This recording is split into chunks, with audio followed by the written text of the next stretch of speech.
O orçamento deste ano ainda não foi sancionado, mas os prazos legais não param de correr e chegou a data limite para o governo entregar ao Congresso uma outra lei referente às despesas do país, a Lei de Diretrizes Orçamentárias. E assim foi feito nesta quinta-feira. A LDO entregue no último dia do prazo traz as bases que serão usadas como referência na organização da lei orçamentária para o próximo ano. A proposta de LDO para 2022 prevê meta fiscal, que é o esforço do governo em organizar as contas públicas, com déficit de 179 bilhões e 473 milhões de reais. Essa é a diferença entre o que é arrecadado e o que é gasto, descontados os juros. Para o Produto Interno Bruto, a estimativa é de um crescimento de 2,5%. O aumento previsto da inflação acumulada fica em 3,5%, tanto no IPCA, base de cálculo para o teto de gastos, quanto para o INPC, parâmetro para o reajuste do salário mínimo. E o salário mínimo será corrigido apenas pela inflação, passando do valor atual de R$ 1.100 para R$ 1.147, com espaço para aumento por decisão do governo.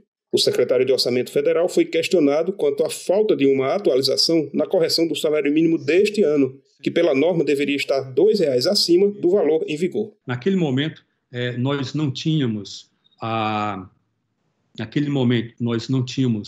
o valor fechado do INPC. Ele foi conhecido, se não me engano, dia 6 de janeiro,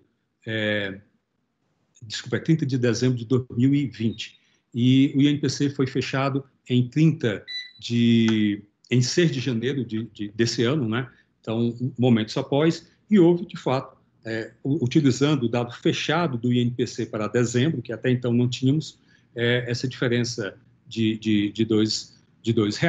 Então, 1.100 poderia se tornar 1.102, mas esse ajuste será feito ao longo do tempo. Houve questionamentos sobre o reforço em investimentos nas diretrizes da LDO 2022, que é ano eleitoral. O critério foi tentar minimamente manter a manutenção da malha rodoviária e os investimentos em andamento no seu mínimo para não se ter paralisação e perda de recursos por paralisação de obra, fechamento de canteiro, etc. Lembrando que a lógica da execução provisória, quando é uma distância só de um mês, ainda é possível você continuar vivendo com o resto a pagar do ano anterior, etc. Mas começa, depois de algum tempo, a ter problemas de execução e paralisação de obras que geram prejuízo para o erário. Também houve pedido de esclarecimento sobre a distinção entre despesas obrigatórias e emendas parlamentares, que geraram reclamações entre os críticos do atual orçamento. A Constituição exige que tenha um valor para as emendas impositivas.